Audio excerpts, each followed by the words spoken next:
Hello, everybody. It's Redbeard here, back at it again for another weekly roundup. Insert whip noise. Okay, so we'll call this 4.5. There was a blog released and some other news. I didn't think there was any more news really coming out this week, but there was another blog release talking about some race tweaks coming in Immortal Empires. So I just wanted to quickly share some of my thoughts, read through that. I also... somebody was there was a bit of a Q&A going on in one of the threads, I think, or forums on Discord, I'm not sure. So I'm gonna go through those and yeah, let's talk about them. All right, so I'm gonna try to not read through the whole blog or the whole Q&A and just go through parts that I feel like I have something to add to. But so for the vampire count, we're talking about the vampire counts, Lizardmen, Dark Elves, and Norska, and their race updates coming in Immortal Empires. For the vampire counts, everyone's favorite bloodsuckers were in a difficult place coming out of Warhammer 2, mainly relying on a devastating two-punch combo of free skeleton armies and the evisceration of their enemy with winds of death. While it was a real power trip at times, it did eventually get a bit dry. Bone dry, you might say. On top of that, changes to systems like the Winds of Magic in Warhammer 3 have a heavy impact on the race, so the team spent time enhancing them in ways that help them stay fresh as an exhumed corpse can be, at least. So the headline, free skeletons are gone. You'll still have ways to make them grave dirt cheap, but not to the same extent as before. We know this is a big change, one that might disappoint some people, but it not only distorted the Vampire Counts gameplay too much, but made much of the roster obsolete, particularly in conjunction with the reduced supply line penalties in Warhammer 3. So, I totally concur with this. Let's pause. Okay, I guess I'll say pause when I'm not talking, I'm not just reading off the blog or Q&A or whatever. So, pause. Totally agree. Playing vampire counts really got boring for me at the end of Warhammer 2 because I do like to play somewhat optimally, and to do that with vampire counts you just go free skeletons and then you don't use anything else, and that is pretty boring. I mean, using Winds of Death to like mop up mobs of enemies is not boring. It's super cool, but again, I think this change is much needed. I will say though, and they didn't say zombies, so I don't think zombies are changing, but I'm definitely hoping that zombies can still be free, because I think that was kind of a staple, unique thing for the vampire counts, is that they could get these free units in their roster, so you could just field hordes of zombies or skeletons. I'm glad that skeletons are gone, but I think zombies should stay in the tech tree as something you can make free. So to make up for the loss, we've made a whole host of other changes that we will more than we'll resume. We're resuming now with the blog. We'll more than make amends for it. Here's a look at some of the key changes. Across the board, balance changes to the roster. Leadership increases to most units, adjustments to ethereal units, and the ability to recruit Mourngulls in a campaign if you own the Vampire Coast DLC. I think this is awesome. Mourngulls being introduced to the Vampire Counts is something that's been requested. I've seen several mods pop up for it over the time. Over the lifespan of Warhammer 2, so I'm glad that they're doing this. And I think as we go through Warhammer 3 and get closer to a Nagash release, that we'll see more crossplay between the undead factions, kind of in the vein of Ark in the Black, where he gets, he's kind of a hybrid Vampire Counts character, like specifically Count Noctilus was originally, I believe, Nicholas von Karstein, so he could possibly get some Vampire Counts units. That's just another idea of where that kind of that process of thought can go, right? Sorry, that was a pause. So, resuming. Improvements to Raise Dead pools, which now offer better units by default and scale up with vampire corruption, making them less reliant on battle sites. And I have some ideas of some new things I can add to the Raised Dead pools, but I'll get to that in another video, hopefully. Reshuffle of recruitment buildings, with many units now available earlier and more easily. This is also going a long way to helping most of the roster not feel obsolete, right? Like especially like Blood Knights at like tier 5, like let's move those down, right? Like Blood Knights should be in like the tier 4, tier 3 area, because there's 2 variants, so tier 4 for both of them is probably good, but if you made one tier 3, that would be probably pretty good too. And then Black Knights should probably all be like tier 2, both variants. That's just some thoughts. Maybe Varghulfs. No, but Varghulfs are pretty good where they are. Revamped tech tree, skill trees, and bloodline effects to give the races access to powerful new effects, such as increased healing caps and extra ones of magics. Great. As for individual lords, we've already highlighted some of the changes coming to the undead power couple Vlad and Isabella von Karstein in our dedicated factions blog. But don't worry, Manfred and the Necromancer lords will have their time in the moon, too. Manfred von Karstein has moved to the Southlands, where he seeks the unholy books of Nagash. As the most magically gifted of the vampire lords, he has also received increased magic reserves, and his Master of the Black Arts ability now boosts his spell mastery by 25%. Amazing. I think, with him getting the Books of Nagash mechanic, I don't know if it's going to be a copy and paste of, like, the Tomb King's version. We'll see how that happens, but I think if anybody has any doubts about Nagash coming, like, all the changes coming to Immortal Empires should quell or douse those inklings in your head that Nagash may not come. He's coming. There's too many people have talked about Nagash coming to the game. We just saw the Nagash mod just came out, and it's one of the best mods we've seen in a while, if not ever, come out probably. And, Volkmar and Manfred also getting kind of a race for the Books of Nagash along the entire race of Tomb Kings now. Nagash is coming. And Nagash was implemented in the game. Helman Gorst is also going after Nagash Azar, apparently. Yeah, Nagash is coming eventually, and I'll make a video about that in the future. Resuming with reading the blog, though. To complement his new starting position in the Haunted Forest, Helman Gorst now starts the campaign mounted on his corpse cart. That's awesome. Makes him an easier pick as a lord to start. I mean, along with the now that he's in a Wood Elf forest, he's the only non-Wood Elf that starts in a Wood Elf forest, which is also going to be a cool thing. And so he's mounted on his corpse cart and can acquire skills that enhance his aura abilities, granting powerful faction-wide buffs to zombies. If you want to drown the world in rotting flesh while watching from the back of your sweet ride, he's a legendary lord for you.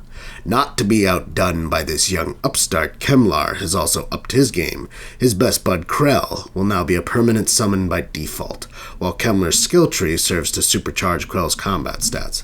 Now, I mean, this is kind of like a parallel change. It doesn't really do much for me, the Kemlar-Krell thing. We've seen mods add Krell as a legendary hero for Kemlar and get his own unique skill tree, so this particular thing doesn't excite me much. I would have rather them gone that route, but it seems like they've definitely made some changes to make them at least a little more interesting to play. So, for the Lizardmen, So they start by kind of in a roundabout way saying the geometric web is not really changing for Immortal Empires just yet. But they have several times talked about how they want to change the geometric web. So I think they are going to try to do a bigger rework of the geometric web, making it more substantial, and just weren't able to fit it into their schedule for Immortal Empires release. So, good. Save it for a later date where you can give it all it needs. Because I think, really, Lizardmen, as far as their roster and Legendary Lords, are in a really great place. They have tons in their roster. They have the most legendary lords currently until the Champions DLC releases. But so let's talk about what they're talking about with the lords. We'll start with the humble skinks. As has long been requested, Tehenna now unlocks regiments of renowned units by leveling up, and will be able to use his sacrificial pyramid to generate extra blessed spawning units.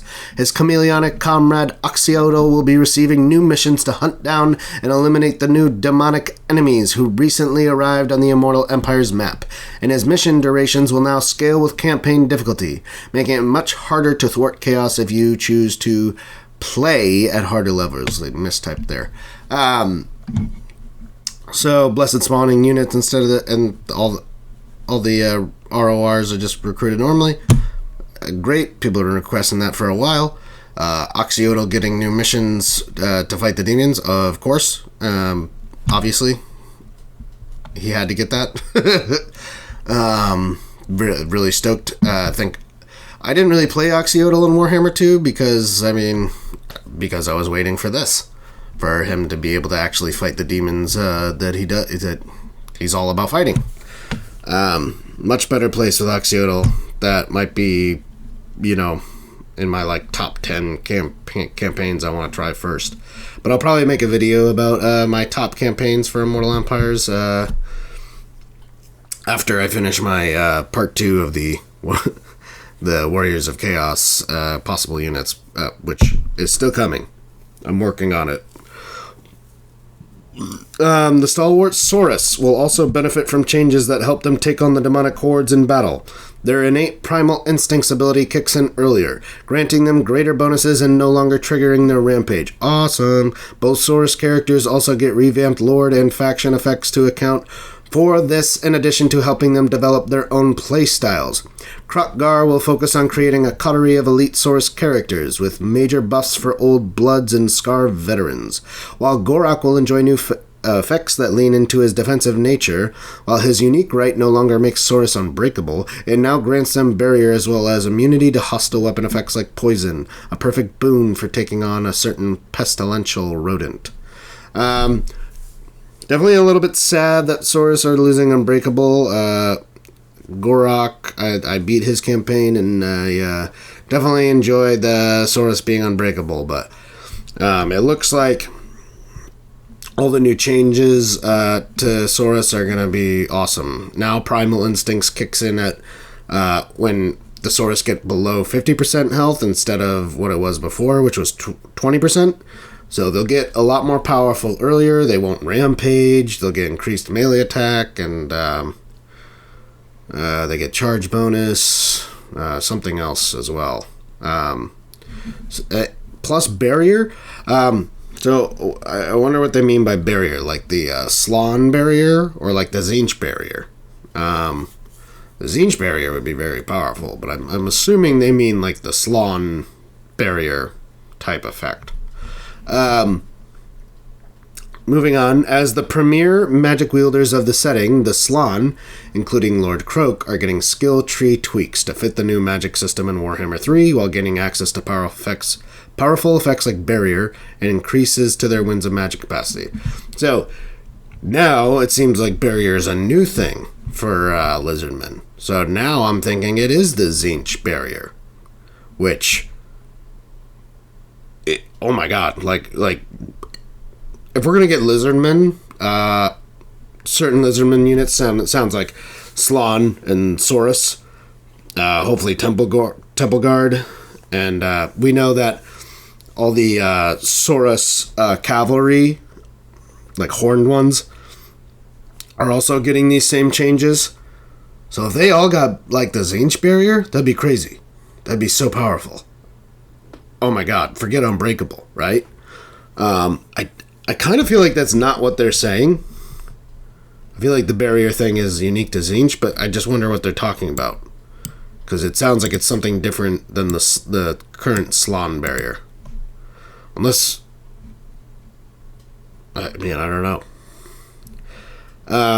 On top of that, Mazdamundi will also receive a whopping plus 50% range increase to all his spells, befitting for a frog of such continent-shifting power. That's really powerful. Yeah.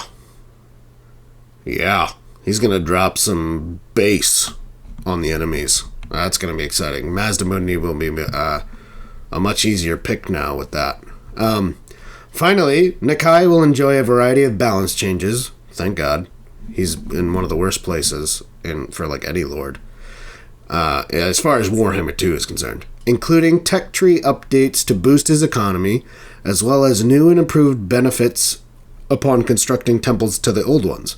He'll also benefit from some of the fundamental improvements to diplomacy that were introduced in Warhammer 3, notably improving how the AI interacts with vassal factions. From this quick little brief they gave about Nakai, I'm not totally sure he's got the complete makeover that's going to make him more viable than he was. Hopefully, they did some reworking to his pseudo-horde and made his AI faction, I forget their name, Protectors of the Old, I don't know what it is. The AI faction for Nakai that he gives settlements to. I hope they got a rework, which doesn't say anything about that, but I hope they got some touches that will make them do something, you know? It's like that meme where you're like poking something with a stick. Do something. Okay, now on to the Dark Elves. So, in addition to being in a prime position to benefit from the new sea lanes, the Druchii have seen big changes to their slaves mechanic. Previously, this was a feature that resulted in an insane late-game economic performance with relatively little interaction from the player. As such, in Warhammer 3, slaves are now considered a faction-level resource rather than something you stow in a province. Slaves can now be spent at numerous buildings to generate income or invested in 3 powerful slave dictates to benefit a specific province. For a long while, the Druchii have had a complicated relationship with Chaos, so the influx of demonic factions has led to a few notable changes. Morathi now gets unique interactions with Slaanesh corruption and can even recruit demonettes. Yeah, boy. Okay, I kind of hope she gets a few more Slaanesh units than demonettes, but if she doesn't, you know what? Modders will come in and help us out, so we're good. Okay. I might be able to even figure... Because I have a limited modding capability. There's some certain things I know how to do. Most things, if it just requires the modding tools, I can figure it out. It might take me some time, but... Yeah, so I'm sure I won't have to. I'm sure somebody will add some more Slaanesh units in besides the demonettes. While Malice's possession ability now allows for more frequent use of Zarkan and interacts differently with the new corruption types. Cool. I'm definitely excited to see how Malice has changed. That doesn't sound like much. Except that he's more powerful when he changes the Zarkan. I've seen with some of the content creators showing off Zarkan that his health drains slower, so it's more viable to change to Zarkan. I don't know what interacts differently with the new corruption types means, but we'll find out. Last of all, Rakarth can now capture and tame a host of new beasts, including saber tusks and feral bears, which is awesome. I hope in the future with updates to Cathay, Kislev, in Koresh, when we get those, I guess if we get those, quote unquote, that we see some new beasts from them too. I'm surprised Rakarth didn't get Kislev's snow, quote unquote, snow leopards. They're more like lynx or like bobcat looking things, but it's just snow leopard's my favorite animal, and they're like not. Their tail is like similar to a snow leopard, but and snow leopards, quick rant, are known as the ghost cat, one of the most elusive animals in the world. So I feel like that unit would be much more viable if you just made it have stock base. But it's a video for another time.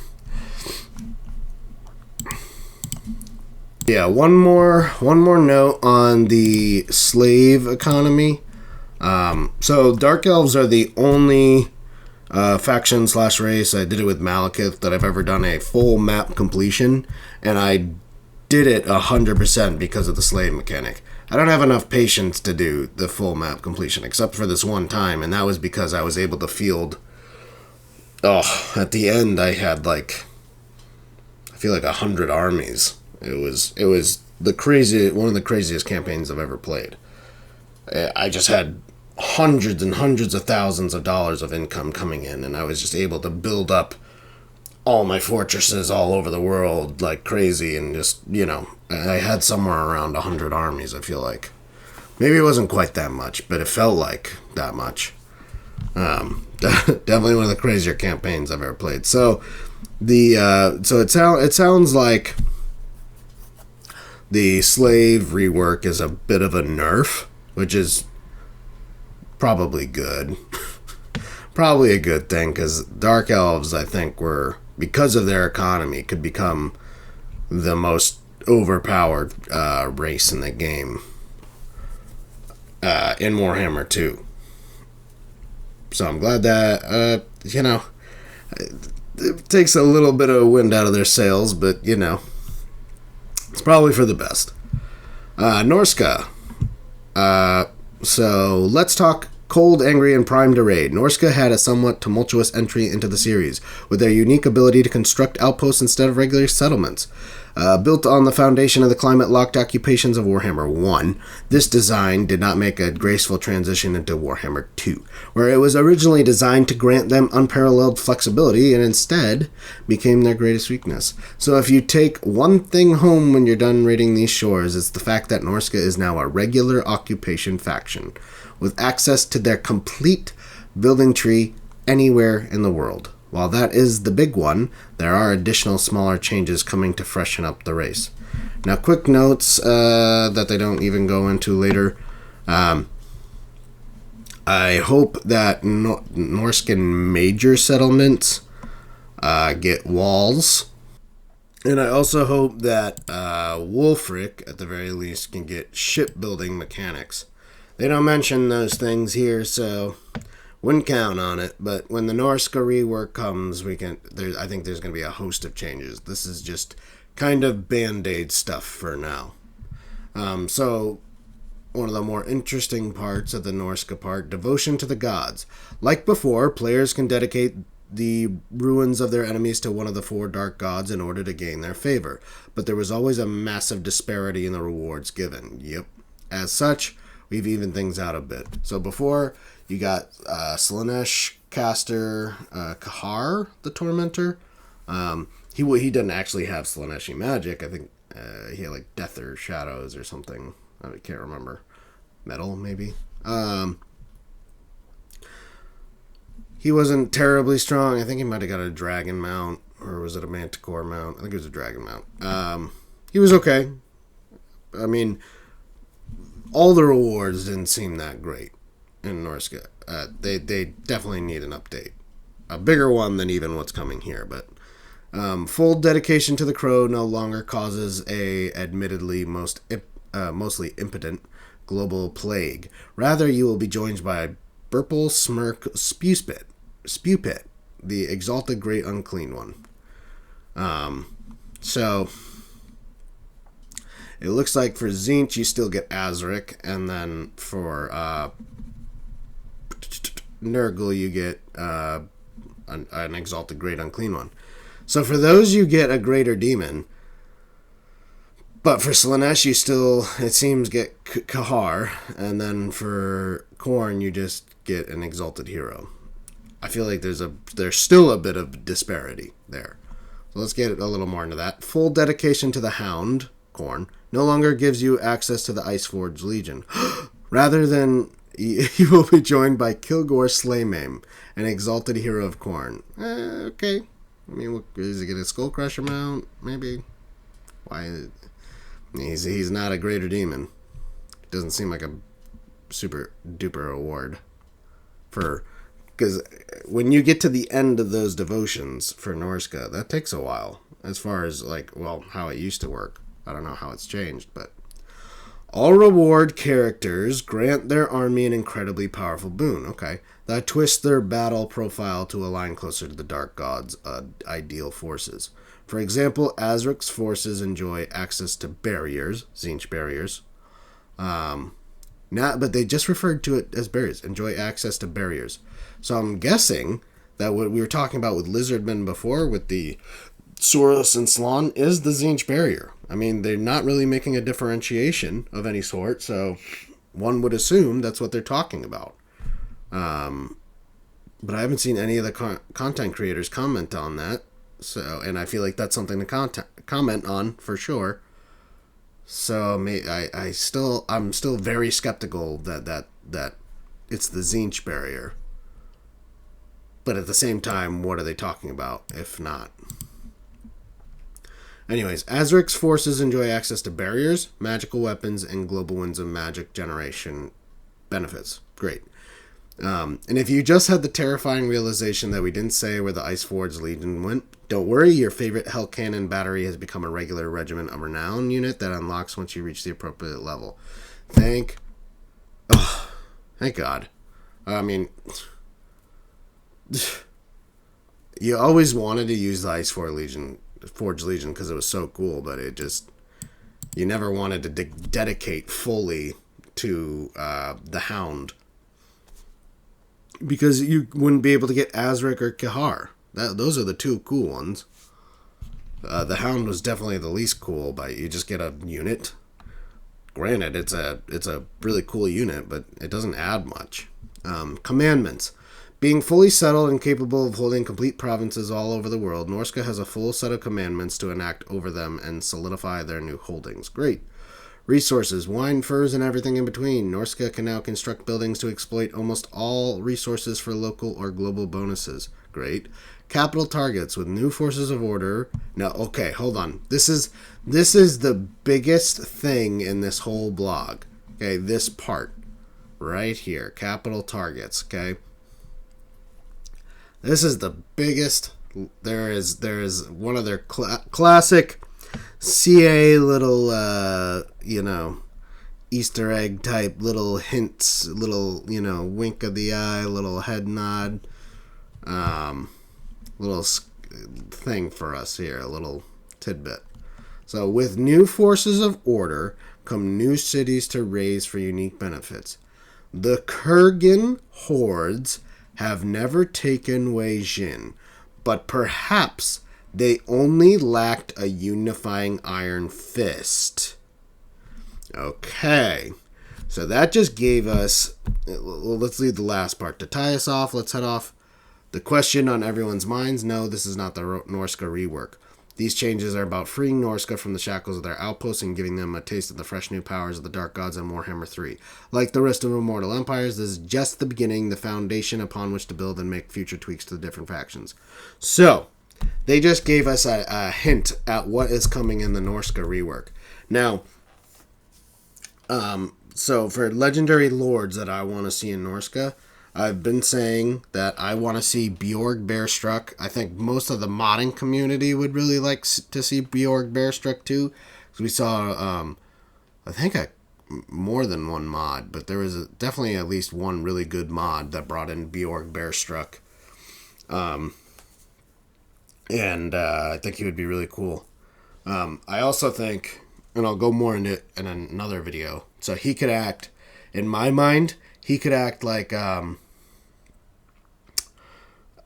Miao Ying or Malice, where he transforms into his werebear form, but in his human form, okay? And remember, Norska's roster and their like initial trailer that came out years ago is all about hunting monsters, right? They even have a mechanic for it.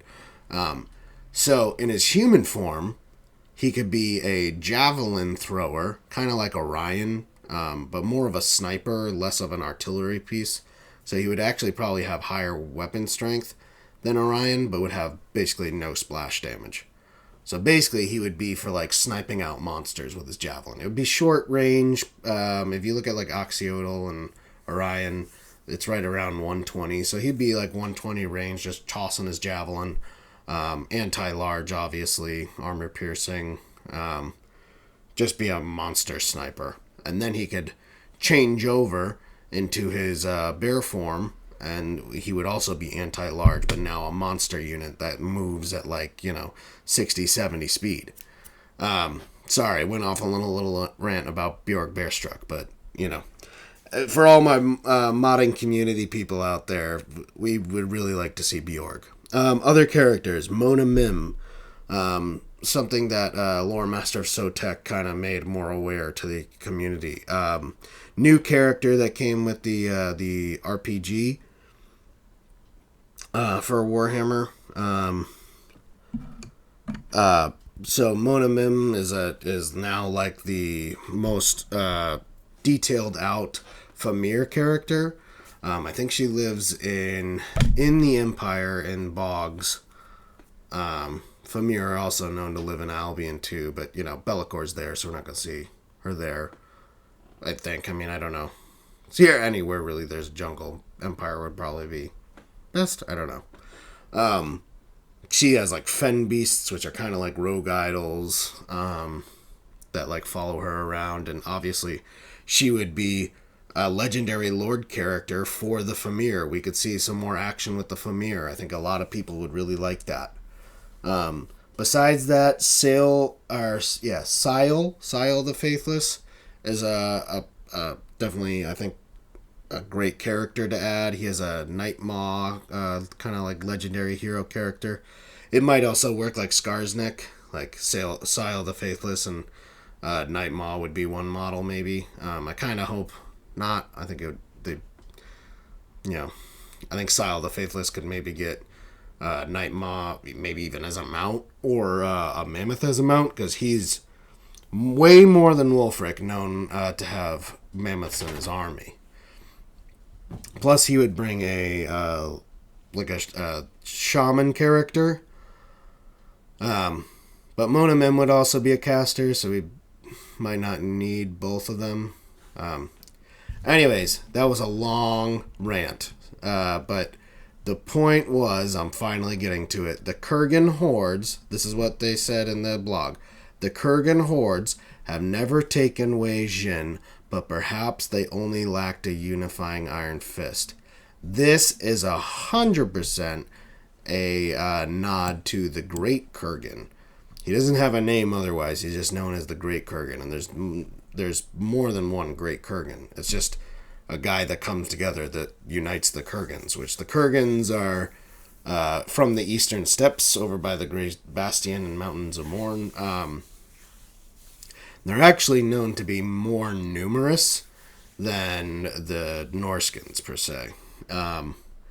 So, I think this is a huge hint that we are potentially looking at the Great Kurgan as part of the Norska rework, coming as a legendary lord. Which, there's also this Warhammer 3 mod that just is pretty popular right now, the Hung, which is based on, Genghis Khan and those hordes and whatnot, I believe. It's definitely got that Mongol aesthetic. I also think we could eventually get hobgoblins, which would have the Mongol aesthetic. So, I mean, I don't know. But this is definitely they're talking about the Great Kurgan right here. So, I think he doesn't add as much as Monamim or Bjorg. Probably doesn't even add as much as Sile the Faithless. But he could, maybe, if he had his own, like, Mistwalkers type units. They wouldn't be Mistwalkers, obviously. They'd be Kurgan units. But just like a set of unique units, maybe, a handful of unique units that are, based on him, like horse archers in particular, would be a big one to come for them. So just think about, horse archers. Maybe they would get like a low tier horse archer and then a high tier horse archer. And then maybe they'd get some different. Basically, it would be the Kurgan units would focus mostly on cavalry, I think. So, anyways, yeah, huge little nod, right? Huge nod, right there to the Great Kurgan. So I think it is, yeah. Again, I'd kind of like to see Monamim, Bjorg, and Sile the Faithless before we saw the Great Kurgan. But the Great Kurgan is cool too. And, somebody like Mixu can add in the rest. But, again, my top one is definitely Bjorg. Because it just fits the roster so well. It would give the Norskins, if it comes in the way I envision it, where he's an anti-large javelin sniper character in his human form, and then can transfer over to a semi-fast anti-large monster character, that would be insane.